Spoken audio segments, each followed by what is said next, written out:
The last thing my dad said before he walked out the door was, "There's cereal in the cabinet. You'll be fine for a bit." That was it.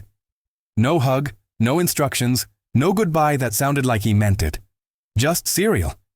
And a bit. He didn't even wait for me to answer. He tossed his duffel bag over his shoulder, jingled his car keys, and smiled like a man who'd already left in his head. I stood by the kitchen counter, staring at the tiny details because it felt easier than staring at him. The sticky half-circle of spilled juice on the table. The cabinet door that never closed properly. The clock ticking too loud in the silence. A bit turned into the longest month of my life. But that first night, I didn't know that yet. I still thought maybe he'd call later and laugh about forgetting something, or maybe he was testing me. One of those life lesson things dads are obsessed with. Learn independence. Act like a grown-up. Be strong. He always said stuff like that when he didn't want to say, "I care." When I heard his car pull out of the driveway, I walked to the window. The headlights crawled down the street until they vanished behind the bend, and then the neighborhood swallowed the sound completely. I stood there long after the silence set back in, feeling like the walls were shrinking around me. The house looked different without him. Darker, emptier, slower somehow. It was the kind of quiet that doesn't just fill a room. It fills you too. I opened the fridge. Half a carton of milk, a bottle of water, an apple that had started to wrinkle. No plan, no goodbye, just cereal. The first morning I tried to stick to his rules. Get up, eat, don't burn the place down. I poured a bowl of cereal, added milk, and sat at the table just like always, but it tasted weird, like cardboard mixed with something bitter. I kept glancing at my dad's chair, waiting for him to walk in, maybe holding the phone, talking about work, pretending everything was normal. But the seat stayed empty. The crunch of cereal sounded too loud in a house that was leaking silence. When school called to ask why I wasn't in class, I said I had a cold. They didn't ask for a parent. I guess my voice sounded old enough. Or maybe they didn't care. By day 2, the milk was gone. I tried the cereal dry, chewing it slow just to make it last. I found myself counting the flakes in the box, like each one could buy me another day. That night I left the hallway light on because the dark started to feel alive, like it was breathing just outside my bedroom door. When the phone finally buzzed, my heart jumped so hard I nearly dropped it. But it wasn't him. It was some automatic text from the phone company. I read it 3 times anyway, just to feel like someone was messaging me. He didn't call that day, or the next. Every time I thought about dialing his number, something inside me stopped me. What if he didn't answer? What if he did, and sounded happy? The idea scared me more than the silence did. By day 5, I'd stopped bothering with meals. Sometimes I'd stand in the kitchen just staring at the cereal cabinet, my stomach growling so loud it felt like the house could hear it. I'd whisper, "He's coming back," even though the sound of my own voice made me flinch.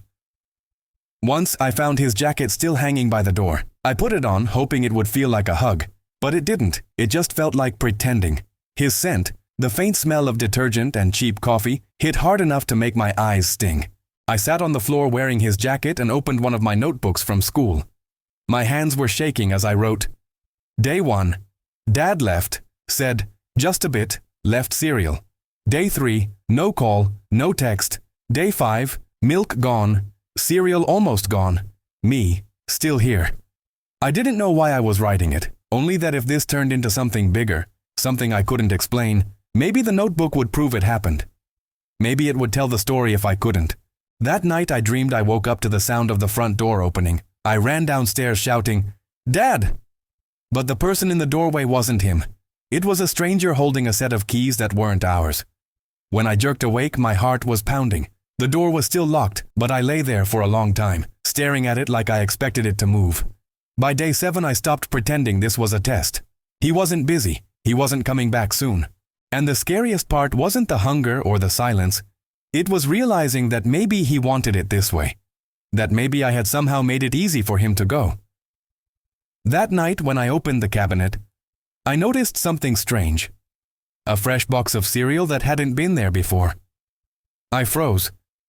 For a second, I thought maybe he had come back without me hearing, but the box wasn't the brand he used to buy. It was some store brand I'd never seen. Soft, generic, cheap. I stared at it for a while, heart beating loud in my ears. Maybe he'd told someone else to stop by. Maybe someone had used a spare key. But who?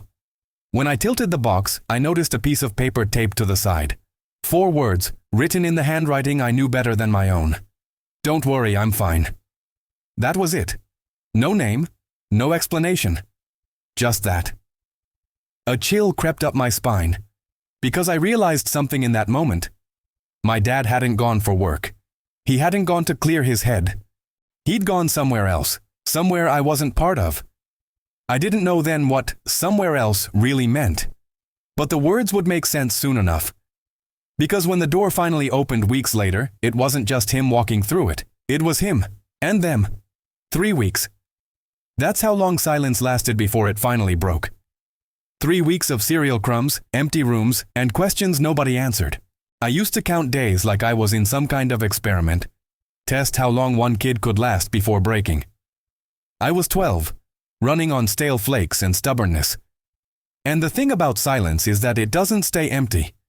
It starts filling up with thoughts you wish you never had. By the end of week 1, I stopped expecting a call. By week 2, I started deleting his number just so I wouldn't stare at it anymore.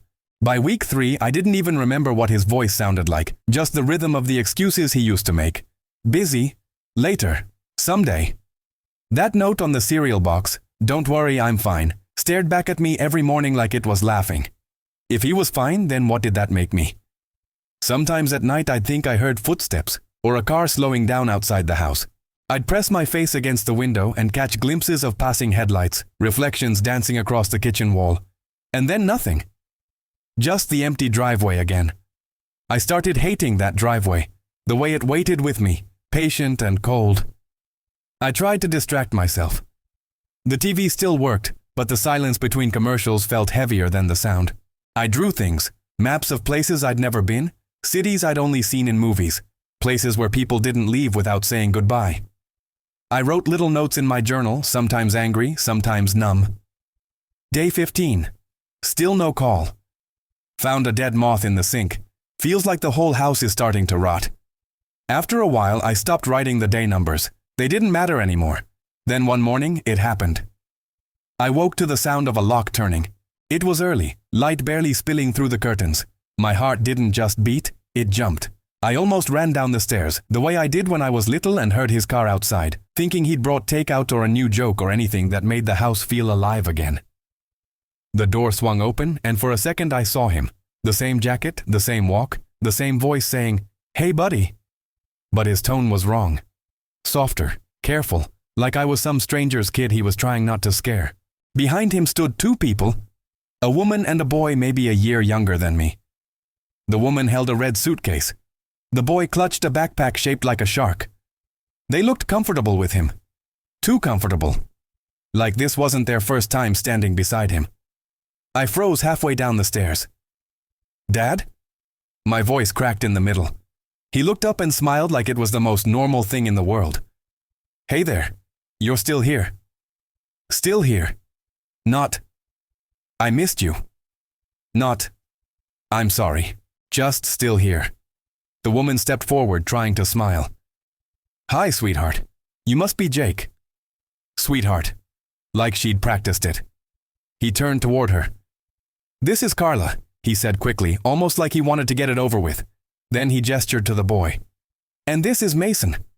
Remember how I told you I'd been seeing someone? We thought we'd come stay for a little while." Stay. The word hit hard. My mouth went dry. He walked further into the house, pulling the suitcase behind him, while the 2 of them stood there at the doorway, awkward but not apologetic. I wanted to scream, but the sound got stuck somewhere behind my ribs. I watched Mason look around like a kid touring a museum. Every shelf, every photo, every corner that still smelled like our old life. Carla stepped into my mom's old spot in the kitchen like she belonged there. She ran a hand across the counter. "It's nice here," she said softly. I stared her down. "It used to be." Dad shot me that look, the warning one. "Jake, enough." Enough? I wanted to laugh. He leaves me for 3 weeks, tells me to eat cereal, and shows up like nothing happened, with a replacement family, and I'm the problem. Mason wandered near the cereal cabinet. "You eat a lot of this stuff, huh?" he asked, trying to joke. I didn't answer. I was too busy trying not to crush that note in my pocket, the one that said, Don't worry, I'm fine. I wanted to shove it in my dad's face and ask him if fine still meant ignoring me while he played family with them somewhere else. He tried to fill the silence like he always did when things got tense. Listen, bud, he started. I know it's weird right now, but I wanted you to meet them. I wanted us to be honest with each other. I was 12, I said coldly. You left me alone. That's honest. He opened his mouth to speak, but Carla touched his arm, that silent signal couples have when one of them is about to say something stupid. She whispered, maybe we should give him a little time. They unpacked like they lived there. Mason claimed the guest room next to mine. I watched them laugh downstairs while I sat on my bed, staring at the ceiling, counting the cracks like they were escape routes. Through the wall I could hear voices, hers light and lilting, his calm and deep, Mason's laughing. It sounded like the family I should have had, and it made me hate the sound of laughter. That night I didn't sleep. I listened to the three of them cooking, talking, existing. I waited for my dad to come upstairs, maybe check on me. He didn't. When I finally crept down for water, I saw him sitting on the couch with his arm around Carla. Mason was asleep on his chest. A movie flickered on the screen. No room left for me. I backed up the stairs slowly. My throat burned, but my eyes were dry. Somewhere inside me, the part that used to hope just switched off. When I reached my room, I found my old notebook on the desk. I opened to the last page and wrote in the dark. Day 22. He's back, not alone. I guess I'm the extra now. Carla smiles too easily. Mason laughs too loud. And Dad looks like he finally found what he wanted. I stared at the page until the ink bled into the paper, until it almost looked like the writing was crying for me. Then I added one last line. If he traded me for them, fine. But when he looks at this house, he's going to see what that choice cost him. Every wall, every empty cabinet, every single quiet night. He's going to feel it. I closed the notebook, set it on the desk, and whispered into the dark. I'm still here, Dad. And I'm not the one who should be worried. The first night they moved in, I laid awake listening to them laugh downstairs. My dad's laugh, the one I hadn't heard in weeks, sounded different now. Softer, fuller, like he'd saved it for them. Every sound felt like a reminder that I wasn't part of it. The clinking of silverware on plates. The TV playing some show I used to watch with him. Carla's quiet giggle after one of his jokes. Mason calling him Dad. That one hit the hardest. At first, I thought I imagined it, but then I heard it again, casual, natural, like it wasn't even new. Dad, can we watch another episode? He didn't correct him. He just said, sure, bud. And that's when I knew. My dad hadn't found a new family in those 3 weeks. He'd already had one. The next morning, I came downstairs and found Mason sitting at the table eating pancakes. Actual pancakes, not cereal, while Carla poured syrup and smiled like she belonged there. The smell of butter filled the kitchen that had felt empty for weeks. Good morning, Jake, she said, bright as daylight. Morning, I said, my voice flat as a wall. She gestured to the stove. I made extra. You hungry? I looked at the pancakes and thought about the cereal boxes still sitting in the cabinet, the note, the days alone. It tasted bitter before I even said, no thanks, I've already eaten. It was a lie. My stomach growled in protest, loud enough that Mason smirked. Dad walked in then, hair wet from a shower, smelling like expensive soap, not the cheap stuff we used to share. Everyone getting along? He asked, trying to sound casual, like this was all perfectly normal. Just fine, Carla said, smiling. I didn't answer. He kissed her on the cheek right in front of me, and I looked away fast. There was a time when he used to kiss my forehead before school, when love didn't feel like something that needed to skip over me to find somewhere else to land. I stood there waiting for him to notice the look on my face. He didn't. Instead, he said, Hey, Jake. Want to go toss the ball later? Mason's been working on his pitch. Maybe you can show him a few tricks. I stared at him for a long second, then said, You never taught me how to pitch. The air shifted. Carla's smile faltered for the first time. Dad's fake grin stiffened. Come on, don't be like that. Like what? I asked quietly. He exhaled hard through his nose, the kind of breath dads use right before they start lecturing. But he changed his tone when he glanced at her, Careful again, polite, pretending.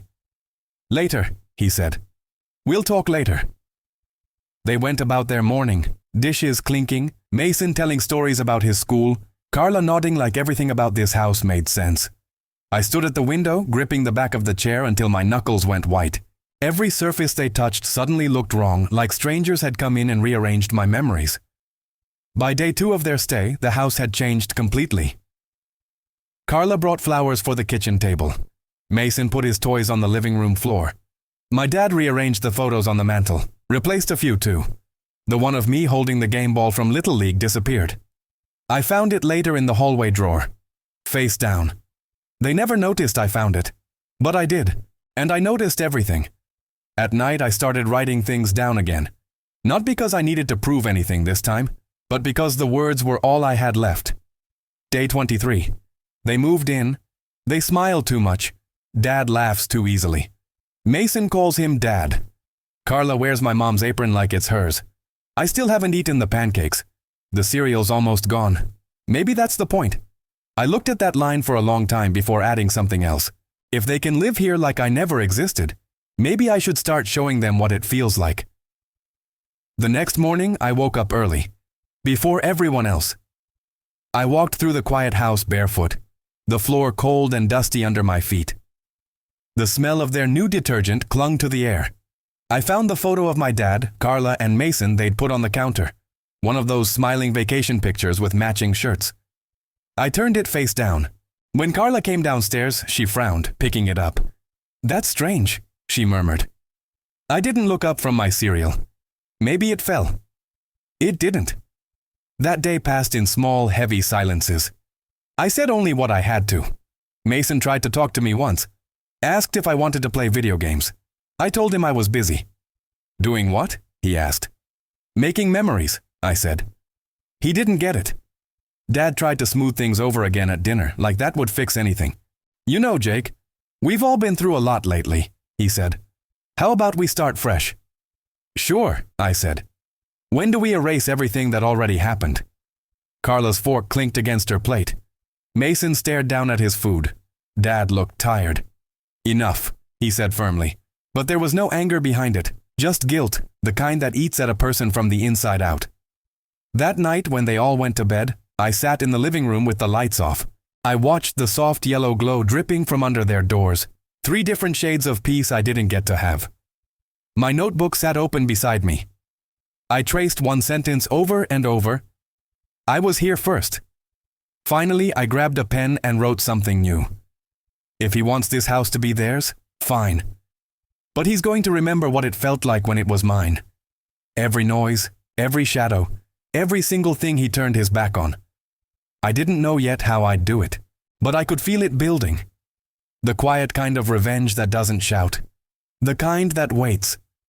Before I went upstairs, I paused at the doorway to Mason's room. His backpack was on the chair, unzipped, a picture sticking out halfway. Him and my dad at some fairground, smiling with ice cream cones under bright lights. Taken during those weeks he was gone. I stared at it for a long time, my fingers tightening until the paper bent slightly. When I went back to my room, I didn't sleep. I just lay there listening to their breathing echo through the walls. And somewhere deep down, a thought whispered to me. One I didn't try to push away this time. If my dad could replace me that easily, maybe it was time he learned what being replaced actually feels like. It started small, things no one would notice right away. I didn't plan it at first, it just happened. Maybe a house remembers who it belongs to. Maybe I just helped it remember faster. The first morning I unplugged the coffee maker. Carla thought it was broken. She fiddled with buttons while Mason complained he was late for school in the new town they'd enrolled him in. Dad came down, sighing like the world was testing him. I stood in the doorway, eating cereal, the last of the box, watching. "Jake, did you touch this?" he asked. I shrugged. "Why would I? I don't even drink coffee." He frowned, plugged it back in, and it worked fine. Carla smiled like everything was fine again. But she didn't smile as easily the next morning when the radio kept switching stations on its own. Things like that happened for days, small, quiet misfires. The shower turning cold halfway through. The kitchen lights flickering right when Mason walked in. The cordless phone running out of charge even though it had been docked all night. Dad blamed the wiring. Carla said the house felt drafty. Mason started sleeping with a lamp on. I just wrote it all down in my notebook. Day 29. The house remembers me. They think it's bad luck. It's not. It's me. Sometimes I'd hear Carla whisper to my dad when they thought I couldn't hear. I'd catch pieces through the vents. Maybe he's just adjusting. Or he seems angry. She wasn't wrong, but she didn't know what kind of angry this was. This wasn't shouting, breaking things angry. It was the quiet, patient kind. The kind that waits for the right crack before it pushes. I started rearranging things slowly. The cereal box back in its original spot. The photo on the counter face down again.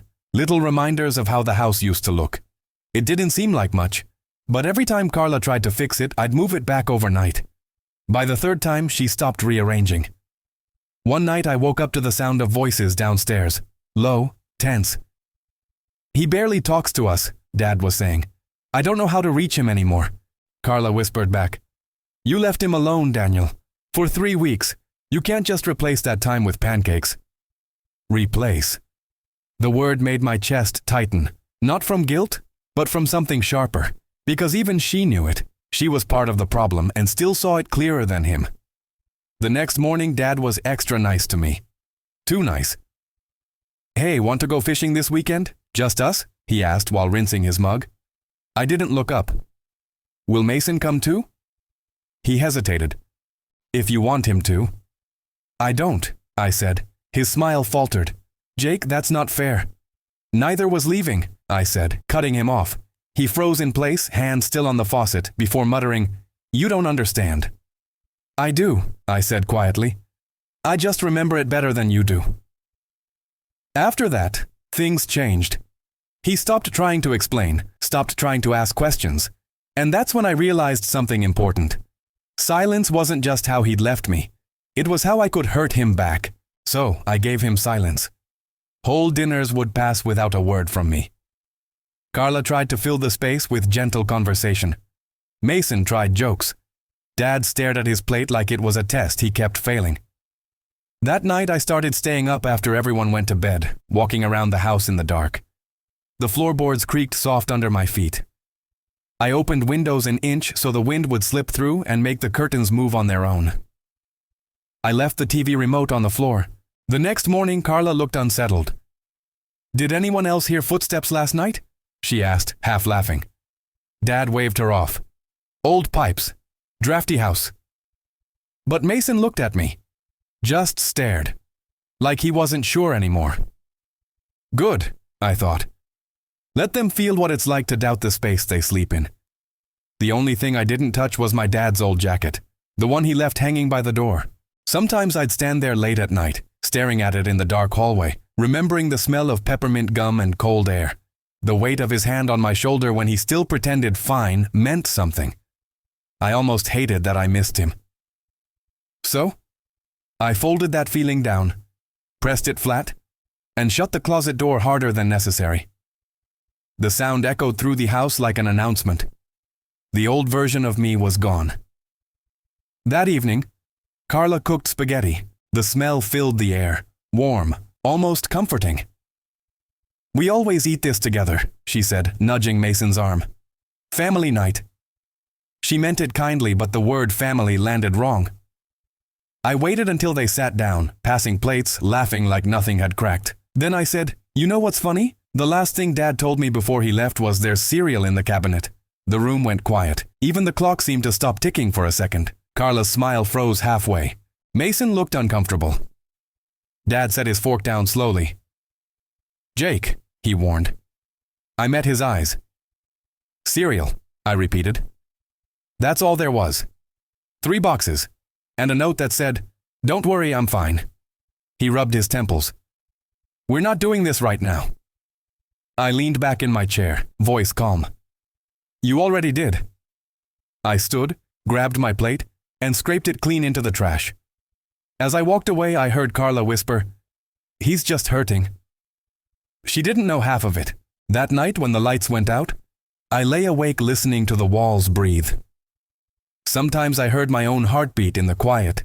steady like a clock counting down to something. For the first time since he left, I didn't feel powerless. For the first time, I realized the house wasn't theirs. It never would be. Because it still whispered to me. And I was ready to start whispering back. 3 nights after the spaghetti dinner, the walls started feeling too close. You could almost hear the air changing. Heavy, thick, stretched tight like a string ready to snap. The house wasn't quiet anymore. It hummed with tension. It followed you from room to room. The kind of silence that pretends to be peace when everyone's pretending. But you can feel it in your bones. That edge of something sharp underneath. Dad walked around like a ghost of himself, trying too hard to fix everything without actually saying the words, "I'm sorry." Carla had stopped decorating. Mason stopped talking to me.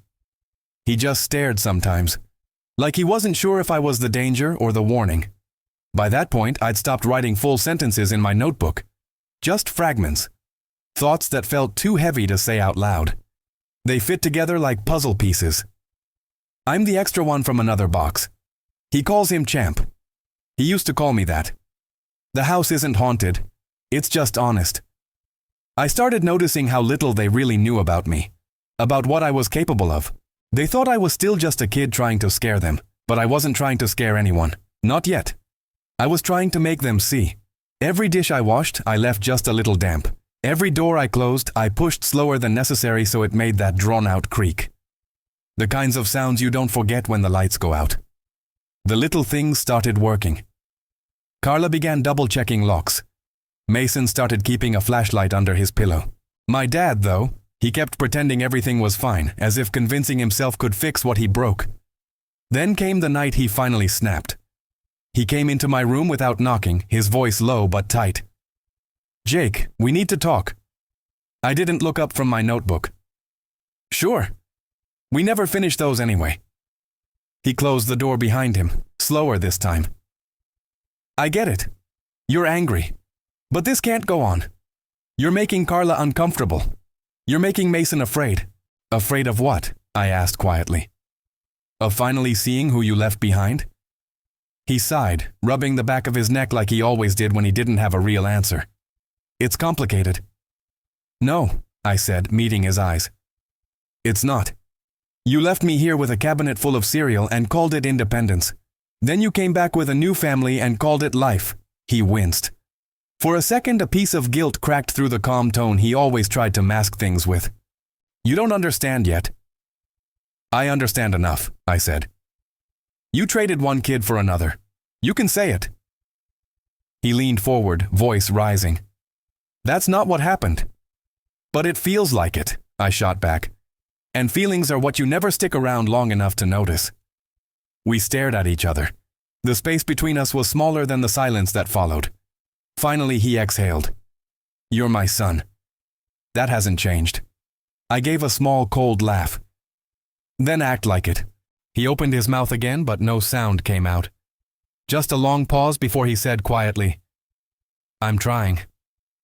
"Not hard enough," I whispered.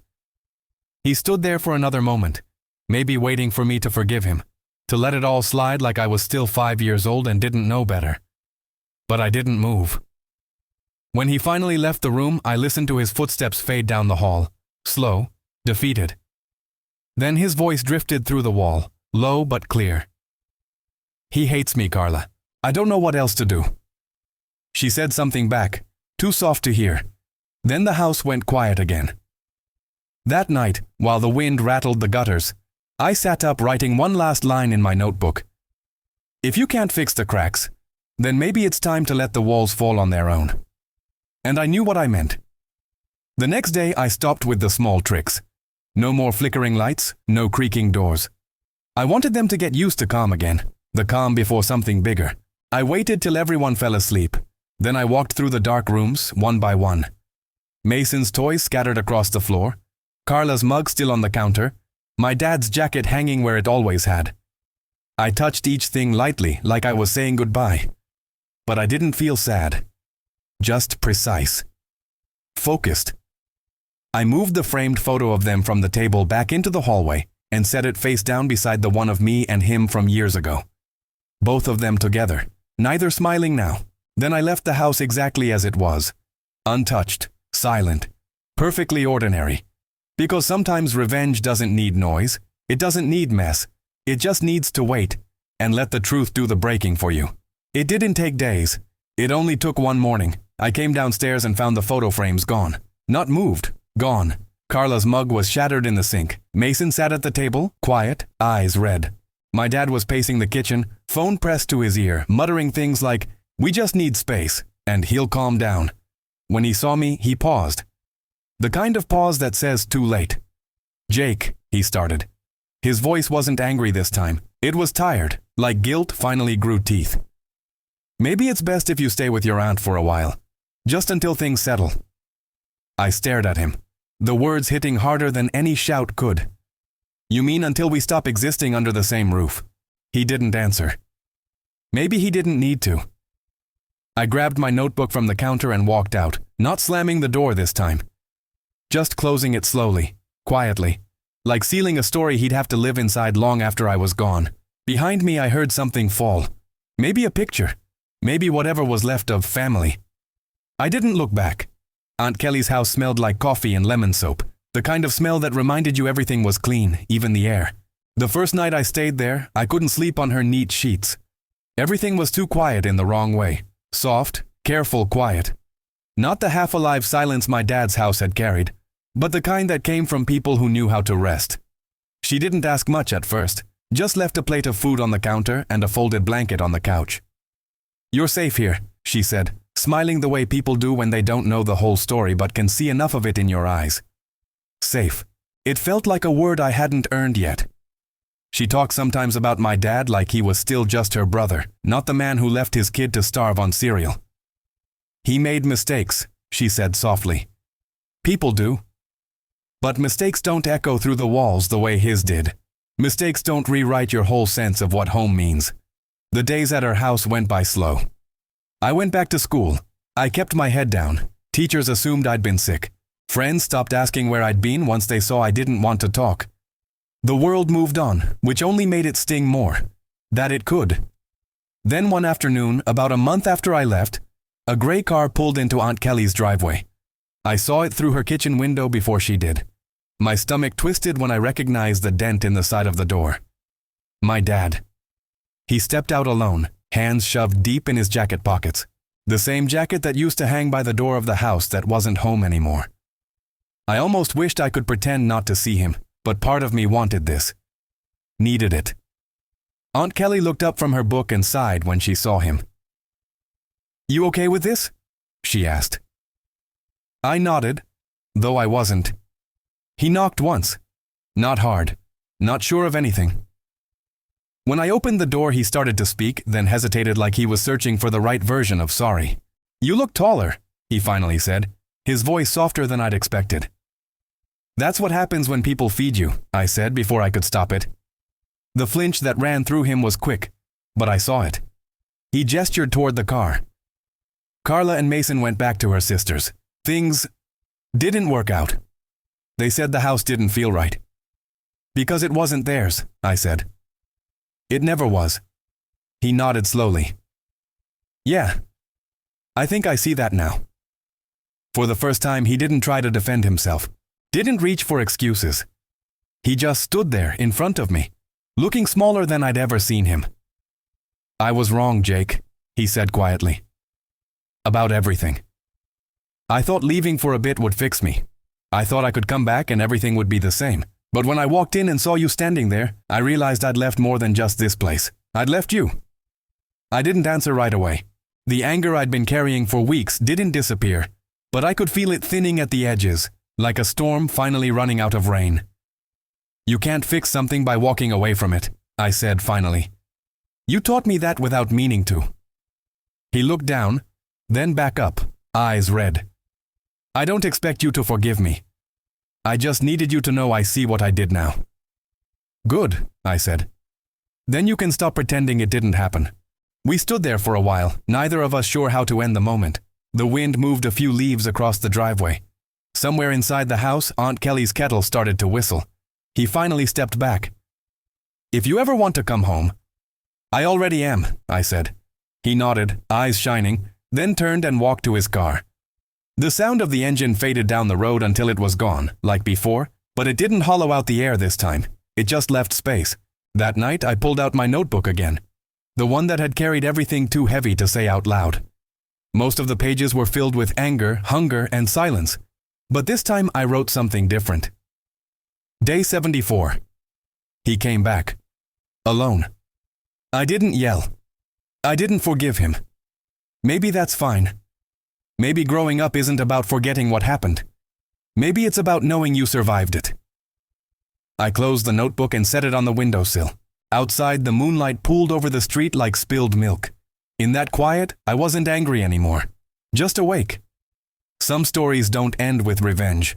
Some end with finally realizing you've already won, because you're still standing, and they're the ones left to face what they built.